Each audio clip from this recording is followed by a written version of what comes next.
জানিয়ে দেব এই মুহূর্তে আমাদের হাতে থাকা সর্বশেষ আপডেট, আন্তর্জাতিক সংবাদ। শুরুতেই শিরোনাম। শুরুতেই থাকছে আজকের সর্বশেষ খবর। মার্কিন সেনাদের রীতিমতো নাকানি চুবানি খাওয়াচ্ছে মধ্যপ্রাচ্যের সিংহখ্যাত দেশ ইরান। ইরানের এমন তাণ্ডবের মুখে আমেরিকা আগে পড়েনি। মার্কিন সেনা মার্কিন রণতরীকে সমুদ্রের মধ্যেও নরক বানাচ্ছে ইরানের শক্তিশালী নৌবাহিনী। মার্কিন অস্ত্র ফুরিয়ে যাওয়ার পর এবার কৌশল বদলাতে যাচ্ছে আমেরিকা। আর সেই কৌশল হচ্ছে ইরানের সঙ্গে যুদ্ধে টিকতে না পেরে যুদ্ধের ময়দান থেকে পলায়ন করতে শুরু করেছে ডোনাল্ড ট্রাম্প। ইরান যুদ্ধে বড় বিপর্যয়ের মুখে পড়ে প্রস্থানের পথ খুঁজছে ডোনাল্ড ট্রাম্প। আলহামদুলিল্লাহ। থাকছে বিস্তারিত একটি প্রতিবেদন। রণক্ষেত্র এখন আর কেবল স্থলভাগে সীমাবদ্ধ নেই। নীল জলরাশির বুক চিরে এখন বইছে বারুদের গন্ধ। বিশ্ব বাণিজ্যের ধমনী হিসেবে পরিচিত হরমুজ প্রণালীতেই চলছে আসল যুদ্ধ। একদিকে মার্কিন রণতরীর হুঙ্কার, অন্যদিকে ইরানের গার্ডেন মারমুখী অবস্থান। মধ্যপ্রাচ্যের আকাশে জমতে থাকা মেঘ এখন আছড়ে পড়ছে ভারত মহাসাগর থেকে পারস্য উপসাগরের প্রতিটি তরঙ্গে। যুদ্ধের মামলা এমন এক জায়গায় এসে দাঁড়িয়েছে যেখানে জেতা না গেলেও হার মানা যাবে না। তাই নাম দেওয়া হয়েছে যুদ্ধবিরতি। যুদ্ধের ময়দান থেকে বারুদের গন্ধ মিলিয়ে যাবার আগেই যদি কোনো নেতা বলে চলুন একটু বিরতি নিই, তখন বুঝতে হবে গল্পটা শুধু যুদ্ধের না, ভেতরে অন্য কিছু রান্না হচ্ছে। এদিকে ইরানের হাতেই আমেরিকার দম্ভ চুরমার হচ্ছে। ইরানকে গুরুত্বপূর্ণ সমরাস্ত্র যোগান দিচ্ছে রাশিয়া। রাশিয়ার সামরিক সহায়তায় মধ্যপ্রাচ্যে যুদ্ধের উত্তাপ বেড়ে চলেছে। গোপন সূত্রে জানা যায় 10টি পারমাণবিক বোমা নিয়ে বসে আছে ইরান। মাত্র 4 সপ্তাহেই ইরানের হাতে এলো এমন শক্তিশালী পরমাণু শক্তি। রাশিয়ার সামরিক বাহিনীর সহায়তায় কি এবার যুদ্ধের ময়দানে উত্তাপ ছড়াতে চলেছে ইরান? তাহলে কি ইরানকে কোনো গুরুত্বপূর্ণ সমরাস্ত্র দিতে চলেছে প্রেসিডেন্ট ভ্লাদিমির পুতিনের দেশ রাশিয়া? ইরানের বিরুদ্ধে যুক্তরাষ্ট্র ইসরায়েলে সাম্প্রতিক যুদ্ধের মাঠে শোনা যাচ্ছিল যে ইরানের সামরিক বাহিনীর শক্তি বৃদ্ধি করতে মধ্যপ্রাচ্যে আসবে পুতিনের ঘনিষ্ঠ বন্ধু রমজান কাদিরভের বিশেষ বাহিনী চেচেন আর্মি, যাকে ঘিরে রীতিমতো চিন্তায় পড়ে যান মার্কিন প্রেসিডেন্ট ডোনাল্ড ট্রাম্প। একই সাথে মধ্যপ্রাচ্যে থাকা মার্কিন সামরিক ঘাঁটিগুলোকে মিসাইল মেরেই ধ্বংস করতে তেহরানকে গোয়েন্দা তথ্য দিয়ে সহায়তা করেছে মস্কো। সে সময় এমনটি দাবি করেছিল যুক্তরাষ্ট্রের গোয়েন্দারা। তবে কি এবার সকল জল্পনা কল্পনার অবসান ঘটিয়ে মধ্যপ্রাচ্যের রাজনীতির চাকা ঘুরিয়ে দিতে চলেছে রাশিয়া ও ইরান? ইরানের পারমাণবিক কর্মসূচি ও সমৃদ্ধ ইউরেনিয়ামের ক্রমবর্ধমান মজুদ বর্তমান বৈশ্বিক ভূ রাজনীতিতে এক গভীর চাল হয়ে দাঁড়িয়ে। আন্তর্জাতিক পরমাণু শক্তি সংস্থা IAEA এর তথ্য অনুযায়ী যুদ্ধ শুরুর সময় ইরানের কাছে প্রায় 440 কেজি 60% সমৃদ্ধ ইউরেনিয়াম ছিল। এই বিপুল পরিমাণ উচ্চমাত্রার ইউরেনিয়ামকে যদি আরও সমৃদ্ধ করা হয় তবে তা দিয়ে অন্তত 10টি পারমাণবিক বোমা তৈরি করা সম্ভব হতে পারে বলে আশঙ্কা প্রকাশ করেছেন সংস্থাটির প্রধান রাফাল গ্রোসি। ক্ষেত্রে যখন বারুদের গন্ধ আর আকাশচুম্বী ধোঁয়া, তখন পর্দার আড়ালে ঘনিয়ে আসছে অন্য এক সংকট। যে দম্ভ আর শক্তিতে বিশ্ব শাসন করেছিল আমেরিকা, সেই অস্ত্র ভান্ডারে কি এবার টান পড়ল? ইরানের ধুধু মরুভূমিতে মাত্র 38 দিনের লড়াইয়ে যে পরিমাণ অর্থ ও অস্ত্র ভস্মীভূত হয়েছে তা ভাবলে শিউরে উঠছে খোদ পেন্টাগন। প্রথম 2 দিনেই ছাই হয়ে গেছে $5.6 বিলিয়ন গোলা বারুদ। হ্যাঁ, ঠিকই শুনেছেন। স্বাধীন পর্যবেক্ষক সংস্থাগুলোর দাবি এই যুদ্ধবিলাসের জেরে আমেরিকার পকেট থেকে খসে গেছে প্রায় $35 বিলিয়ন। মার্কিন প্রেসিডেন্ট ডোনাল্ড ট্রাম্প দাবি করছেন ইরানের সাথে একটি নতুন এবং আরো উন্নত চুক্তি হতে যাচ্ছে, কিন্তু পর্দার আড়ালে পরিস্থিতি বেশ জটিল। একদিকে যুদ্ধবিরতি বাড়ছে, অন্যদিকে ওয়াশিংটনের দাবি ইরানকে সব ধরনের ইউরেনিয়াম সমৃদ্ধকরণ বন্ধ করতে হবে। কিন্তু ইরান বলছে তাদের লক্ষ্য শুধু বিদ্যুৎ উৎপাদন। এখন প্রশ্ন হলো, ইরান যদি আজ সিদ্ধান্ত নেয় তারা পারমাণবিক বোমা বানাবে, তবে তাদের কতদিন সময় লাগবে? এদিকে বড় তাণ্ডবের প্রস্তুতি নিচ্ছে ইরান। ইরানের শক্তিশালী খায়েম 100 ক্ষেপণাস্ত্রে নরক দেখছে ইসরায়েল আমেরিকা। ধ্বংসের দ্বার প্রান্তে ইসরায়েল আমেরিকা। পৃথিবীর মানচিত্র থেকে মুছে যাওয়া ইসরায়েলের জন্য এখন সময়ের ব্যাপার মাত্র। যুদ্ধ থেকে বের হতে চাইছেন ডোনাল্ড ট্রাম্প ও নেতানিয়াহু। ইরানের ঘায়েম 100 যেন আতঙ্কে পরিণত হয়েছে ইসরায়েল ও যুক্তরাষ্ট্রের জন্য। কি এই ঘায়েম 100 যা শত্রুর বুকে কাঁপন তুলেছে? কি আছে ইরানের এই নতুন অস্ত্রের ভেতরে যা এতটা উদ্বেগ তৈরি করছে? আর কেন বা যুদ্ধবিরতির মাঝেও ইরান হঠাৎ করে বাড়িয়ে দিয়েছে মিসাইল উৎপাদনের গতি? একদিকে বিশ্বের সবচেয়ে শক্তিশালী সামরিক শক্তি আমেরিকা, যার বার্ষিক বাজেট $1 ট্রিলিয়ন কাছাকাছি, আর অন্যদিকে ইরানের তৈরি সাধারণ কিছু ড্রোন যা বাইক বা ট্রাক্টরের যন্ত্রাংশ দিয়ে বানানো। কিন্তু আশ্চর্যের বিষয় হলো, এই সাধারণ ড্রোনই এখন কপালে ভাঁজ ফেলেছে পেন্টাগনের বাঘা জেনারেলদের। ইরান তাদের শাহেদ ড্রোন দিয়ে মধ্যপ্রাচ্যে মার্কিন সামরিক ঘাঁটিগুলোতে একের পর এক আঘাত হানছে। এপ্রিলের শুরুতে বাগদাদের ভিক্টোরি বেস কমপ্লেক্সে সরাসরি আক্রান্ত হয়েছে এই ড্রোন দিয়ে। কিন্তু মুশকিলটা ড্রোনের শক্তিতে নয়, মুশকিলটা দাঁড়িয়েছে যুদ্ধের অঙ্কে। একটি ড্রোন বানাতে খরচ হচ্ছে মাত্র $20 থেকে $50,000, আর সেটি ধ্বংস করতে আমেরিকা ব্যবহার করছে $10 লক্ষ আকাশ ছোঁয়া দামি মিসাইল। নিজেদের পাতা ফাঁদে আটকা পড়ে গেছে নিজেরাই। নিজের কবর ইসরায়েল যত্ন করে খুঁজছে নিজ হাতেই। এমনকি নিজেদের অতি আগ্রাসী আচরণের কারণে ইসরায়েল এখন ধ্বংসের মুখে। আরও জানিয়ে দেব, সকল জল্পনার অবসান ঘটিয়ে অবশেষে পারমাণবিক ক্ষেপণাস্ত্র প্রকাশ্যে আনল ইরান। এবার ইরানকে থামাবেই বা কে? যুক্তরাষ্ট্রকে চোখ রাঙিয়ে পারমাণবিক অস্ত্রভাণ্ডার প্রকাশ্যে আনল ইরান। বিশ্ব রাজনীতিতে বারবার উঠে আসা ইরানের পারমাণবিক কর্মসূচি আবারও আলোচনায়। নিষেধাজ্ঞা, যুদ্ধ সবকিছু ছাপিয়ে বারবারই উঠে আসে একই প্রশ্ন, পারমাণবিক অস্ত্র কি বানিয়ে ফেলল তেহরান? সব শেষে দেখবেন এবার আমেরিকার খেলা শেষ হলো। আমেরিকার কফিনে শেষ পেরেক ঠুকলো ইরান। অবশেষে ইরানের কাছে নতজানু হলো ডোনাল্ড ট্রাম্প। ইরানের পায়ে শেষ পর্যন্ত মাথা নোয়ালো আমেরিকা। বহুদিনের শক্তির দম্ভ, হুমকি আর সামরিক প্রভাব সবকিছু যেন ভেঙে পড়েছে ইরান যুদ্ধের ধাক্কায়। প্রেসিডেন্ট ডোনাল্ড ট্রাম্পের কঠোর অবস্থান উল্টো তৈরি করেছে কূটনৈতিক বিচ্ছিন্নতা, দূরে সরিয়ে দিয়েছে ইউরোপীয় মিত্রদেরও। জোটে ফাটল, অর্থনীতিতে চাপ, ভেতরে রাজনৈতিক বিভাজন, সব মিলিয়ে এই সংঘাত কি আমেরিকার বৈশ্বিক আধিপত্যের শেষ অধ্যায়ের সূচনা, নাকি এটি শেষ মুহূর্ত যখন দম্ভ ভেঙে বাস্তবতার মুখোমুখি ওয়াশিংটন? ইরান যুদ্ধই হয়ে উঠেছে আমেরিকার বৈশ্বিক নেতৃত্বের পতনের সবচেয়ে স্পষ্ট সংকেত। দীর্ঘদিন ধরে নিজেকে আন্তর্জাতিক শৃঙ্খলার রক্ষক হিসেবে উপস্থাপন করা ওয়াশিংটন এখন ক্রমেই ভিন্ন এক চিত্রে দেখা দিচ্ছে। ইরানের ওপর সামরিক হামলার পর আমেরিকাকে আর স্থিতিশীলতার শক্তি হিসেবে নয়, বরং আগ্রাসী আধিপত্যবাদী শক্তি হিসেবে দেখছে অনেক দেশ। কূটনীতি ও আন্তর্জাতিক আইনকে পাশ কাটিয়ে শক্তি প্রয়োগের প্রবণতা দেশটির নৈতিক অবস্থানকে দুর্বল করেছে, এমন মত উঠে এসেছে বিভিন্ন বিশ্লেষণে। যুক্তরাষ্ট্র যুদ্ধ থেকে বেরিয়ে যাওয়ার জন্য একটি সম্মানজনক পথ খুঁজছে। চলমান মধ্যপ্রাচ্যের যুদ্ধ পরিস্থিতির মধ্যেই নতুন করে উত্তেজনা ছড়িয়েছে ডোনাল্ড ট্রাম্প ও যুক্তরাষ্ট্রের যুদ্ধাবস্থান নিয়ে। তেহরানের দাবি যুদ্ধ থেকে বেরিয়ে যাওয়ার জন্য একটি সম্মানজনক পথ খুঁজছেন খোদ মার্কিন প্রেসিডেন্ট ডোনাল্ড ট্রাম্প। চলমান ইরান, ইসরায়েল ও যুক্তরাষ্ট্রের যুদ্ধবিরতির মাঝে নতুন এক বিস্ফোরক তথ্য উঠে এসেছে। বর্তমানে যখন যুক্তরাষ্ট্রের সঙ্গে ইরানের প্রতিনিধিদের পাকিস্তানে দ্বিতীয় দফা শান্তি আলোচনা শুরু হতে যাচ্ছে, ঠিক তখনই তেহরান দাবি করেছে যুক্তরাষ্ট্র আর যুদ্ধ চালিয়ে যেতে পারছে না। তারা আসলে যুদ্ধ থেকে বেরিয়ে যাওয়ার জন্য একটি সম্মানজনক পথ খুঁজছে।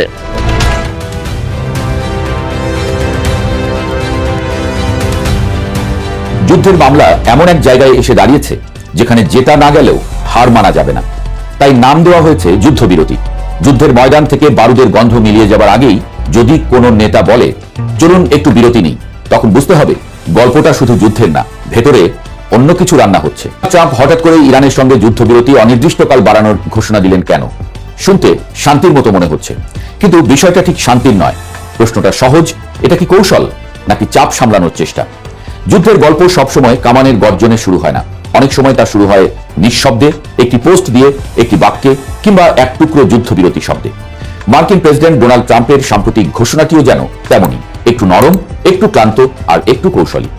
সামাজিক যোগাযোগ মাধ্যমে দেওয়া এক পোস্টে তিনি জানালেন, পাকিস্তানের অনুরোধে ইরানের সঙ্গে যুদ্ধবিরতি অনির্দিষ্টকালের জন্য বাড়ানো হয়েছে। যতক্ষণ না আলোচনার ফল বের হয় ততক্ষণ যুদ্ধ থেমে থাকবে। মজার ব্যাপার হলো, ইরান কিন্তু বলছে তারা এমন কোনো অনুরোধই করেনি। তাহলে প্রশ্ন ওঠে, এই যুদ্ধবিরতি কার জন্য, কার স্বার্থে? এই প্রশ্নের উত্তর খুঁজতে গিয়ে ইরানের বার্তা সংস্থা তাসনিম কয়েকটি ব্যাখ্যার সামনে এনেছে। প্রথম ব্যাখ্যাটি সবচেয়ে অস্বস্তিকর। যুদ্ধক্ষেত্রে কার্যত আমেরিকার ব্যর্থতা। ট্রাম্প কি তবে যুদ্ধে হেরে গেছেন? 7 সপ্তাহ ধরে চলা এই সংঘাতে যুক্তরাষ্ট্র তার সব সম্ভাব্য কৌশল প্রয়োগ করেছে, কিন্তু ফলাফল প্রত্যাশা মতো তো নয়, বরং ভালোই নাকানি চুবানি খেয়েছে। যুদ্ধের ময়দানে যখন জয় আসে না, তখন রাজনীতির ময়দানে যুদ্ধবিরতি নামক একটি সুন্দর শব্দ বের করে আনা হয়, যেন ছাত্র পরীক্ষায় খারাপ করলে বলে, আসলে আমি পড়িনি, ইচ্ছে করেই দিইনি। দ্বিতীয় ব্যাখ্যাটি একটু বেশি চতুর। যুক্তরাষ্ট্র হয়তো কৌশলগতভাবে বিভ্রান্তি তৈরি করছে। বাইরে থেকে বলছে আমরা থেমে গেছি, কিন্তু ভেতরে ভেতরে বা পরোক্ষভাবে হামলা চালানোর প্রস্তুতি নিচ্ছে। কিংবা তাদের আঞ্চলিক মিত্র ইসরায়েল সেই দায়িত্ব নিতে পারে। যুদ্ধের ইতিহাসে এমন নাটক নতুন নয়, এক হাতে ফুল, অন্য হাতে ছুরি। তৃতীয় সম্ভাবনা আরো সূক্ষ্ম। যুক্তরাষ্ট্র হয়তো সত্যিই সরে যেতে চাইছে, কিন্তু ইসরায়েল এই সংঘাত চালিয়ে যেতে পারে। অতীতে যেমন লেবাননের ক্ষেত্রে দেখা গেছে, যুদ্ধবিরতির মাঝেও সংঘাত চলতে থাকে, অজুহাত তৈরি হয়, আর যুদ্ধ কখনো পুরোপুরি শেষ হয় না। চতুর্থ ব্যাখ্যাটি সমুদ্রের দিকে তাকায়, হরমুজ প্রণালী। যদি যুক্তরাষ্ট্র নৌ অবরোধ চালিয়ে যায়, তাহলে সেটি যুদ্ধের অংশ হিসেবে বিবেচিত হবে। আর ইরান স্পষ্ট করে দিয়েছে, অবরোধ থাকলে প্রণালী খুলবে না, প্রয়োজনে শক্তি প্রয়োগ করে অবরোধ ভেঙে দেবে। অর্থাৎ যুদ্ধবিরতি কাগজে থাকলেও বাস্তবে উত্তেজনা একই জায়গায় দাঁড়িয়ে থাকবে। পঞ্চম ব্যাখ্যাটি সবচেয়ে দীর্ঘমেয়াদী।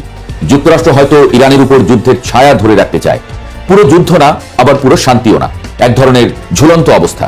এতে ইরানের অর্থনীতি ও রাজনীতি অনিশ্চয়তায় থাকবে। কিন্তু এখানে একটা বড় পার্থক্য আছে। ইরান এখন হরমুজ প্রণালীর নিয়ন্ত্রণে আছে, অর্থাৎ বিশ্বের তেল বাণিজ্যের এক গুরুত্বপূর্ণ রাস্তায় তাদের হাত। তাই এই ছায়া যদি বেশি গাঢ় হয়, তাহলে সেই পথ বন্ধ হয়ে যেতে পারে, যার প্রভাব পড়বে পুরো বিশ্বে। এতক্ষণ পর্যন্ত গল্পটা ছিল কৌশল, ব্যাখ্যা আর রাজনৈতিক ইশারার, কিন্তু আসল নাটক লুকিয়ে আছে আরেক জায়গায়, অস্ত্র ভান্ডার। যুদ্ধ শুধু সৈন্য দিয়ে হয় না, হয় গোলা বারুদ দিয়ে। আর সেই জায়গাতেই যুক্তরাষ্ট্রের অবস্থা কিছুটা চিন্তার। বিভিন্ন বিশেষজ্ঞ এবং পেন্টাগনের অভ্যন্তরীণ মূল্যায়নের সঙ্গে পরিচিত সূত্রগুলো বলছে, ইরানের সঙ্গে এই যুদ্ধে যুক্তরাষ্ট্র তাদের গুরুত্বপূর্ণ ক্ষেপণাস্ত্রের বড় অংশ ব্যবহার করে ফেলেছে। যুক্তরাষ্ট্রের গবেষণা সংস্থা CSIS এর বিশ্লেষণ বলছে, মাত্র 7 সপ্তাহে যুক্তরাষ্ট্র তাদের প্রিসিশন স্ট্রাইক মিসাইলের অন্তত 45% ব্যবহার করেছে। ভাবুন, একজন ধনী মানুষ তার সঞ্চয়ের প্রায় অর্ধেক খরচ করে ফেলেছে। এখনো সে ধনী, কিন্তু আগের মতো নিশ্চিত নয়। শুধু তাই নয়, ব্যালিস্টিক ক্ষেপণাস্ত্র ঠেকানোর জন্য তৈরি অত্যাধুনিক থার্ড ব্যবস্থার অন্তত অর্ধেক ব্যবহার হয়ে গেছে। প্যাট্রিয়ট সিস্টেমের প্রায় অর্ধেক ইন্টারসেপ্টরও শেষ। টমাহক ক্ষেপণাস্ত্রের প্রায় 30%, JASSM এর 20% বেশি, আর SM-3 এবং SM-6 ক্ষেপণাস্ত্রেরও বড় অংশ ব্যবহার হয়ে গেছে। এই সংখ্যাগুলো শুধু পরিসংখ্যান নয়, এগুলো যুদ্ধের ক্রান্তির হিসাব। সূত্রগুলো বলছে, এই তথ্যগুলো পেন্টাগনের গোপন নথির সঙ্গে মিলে যায়, অর্থাৎ এটা কোনো আন্দাজ নয়, বাস্তব। এখন প্রশ্ন, এই ঘাটতি পূরণ করতে কত সময় লাগবে? সেখানেও উত্তরটা খুব আশাব্যঞ্জক নয়।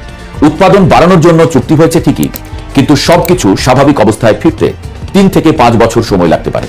কিছু ক্ষেত্রে 1 থেকে 4 বছরেই ঘাটতি পূরণ হবে, কিন্তু পূর্ণ সক্ষমতায় ফিরতে আরো সময় লাগবে। এর মানে দাঁড়ায়, আজ যদি আরেকটি বড় যুদ্ধ শুরু হয়, বিশেষ করে চীনের মতো শক্তিশালী প্রতিপক্ষের সঙ্গে, তাহলে যুক্তরাষ্ট্রের বর্তমান মজুদ যথেষ্ট নাও হতে পারে।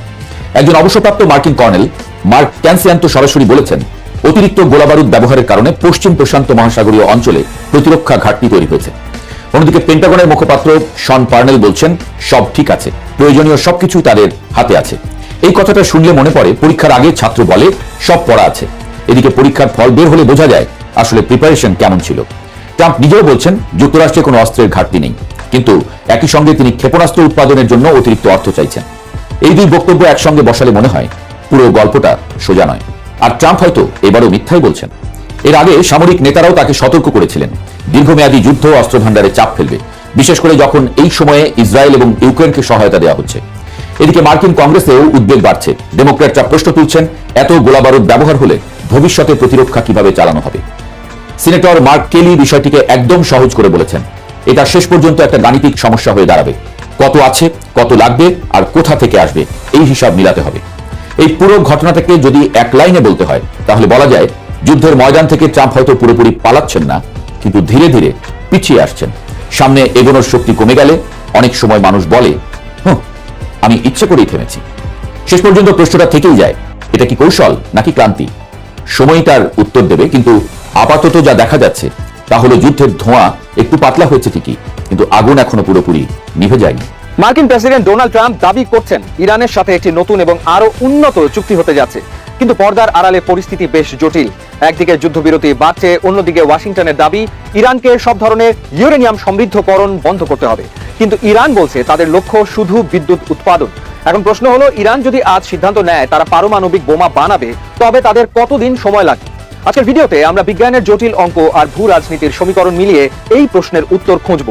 পারমাণবিক বোমার মূল জ্বালানি হলো ইউরেনিয়াম। প্রকৃতিতে পাওয়া ইউরেনিয়ামের 99.3% হলো U-238, যা দিয়ে বোমা বানানো যায় না। বোমা বা বিদ্যুৎ কেন্দ্রের জন্য দরকার U-235। এই বিরল অংশটুকুকে আলাদা করার প্রক্রিয়াকেই বলা হয় এনরিচমেন্ট বা সমৃদ্ধকরণ। 3 থেকে 5% সমৃদ্ধকরণ বেসামরিক কাজে বা বিদ্যুৎ কেন্দ্রে ব্যবহারের জন্য। 90% বা তার বেশি একে বলা হয় ওয়েপন্স গ্রেড বা যুদ্ধাস্ত্র তৈরির মান। ইরান এখন 60% পর্যন্ত সমৃদ্ধকরণ সম্পন্ন করেছে। এখান থেকে 90%-এ পৌঁছানো কি খুব কঠিন? আপনি হয়তো ভাবছেন 0 থেকে 60% যেতে যদি 5 বছর লাগে, তবে 90%-এ যেতে আরো অনেক সময় লাগবে। কিন্তু এখানেই টুইস্ট। MIT-র অধ্যাপক টেড পোস্টলের মতে, ইউরেনিয়াম সমৃদ্ধকরণের কাজটা লিনিয়ার বা সরল রৈখিক নয়। প্রাকৃতিক ইউরেনিয়াম থেকে 20% সমৃদ্ধ করতে সবচেয়ে বেশি শক্তি ও সময় লাগে, কিন্তু একবার 60%-এ পৌঁছে গেলে 90%-এ পৌঁছানো স্রেফ কয়েক সপ্তাহের ব্যাপার। প্রাকৃতিক ইউরেনিয়াম থেকে 60%-এ যেতে লাগে প্রায় 5000 SWU, কিন্তু 60% থেকে 90%-এ যেতে লাগে মাত্র 500 SWU। সহজ কথায়, যদি 1 থেকে 100 পর্যন্ত গুনতে হয়, তবে ইরান এখন 95-তে দাঁড়িয়ে আছে। প্রফেসর পোস্টলের মতে, এই শেষ ধাপটি পার করতে ইরানের সময় লাগবে মাত্র 4 থেকে 5 সপ্তাহ। ইরানের পরমাণু অবকাঠামো এখন মাটির গভীরে সুরক্ষিত টানেলে। পোস্টল জানিয়েছেন, একটি আধুনিক সেন্ট্রিফিউজ ক্যাসকেড বসাতে একটি স্টুডিও অ্যাপার্টমেন্টের সমান প্রায় 600 বর্গফুট জায়গা লাগে।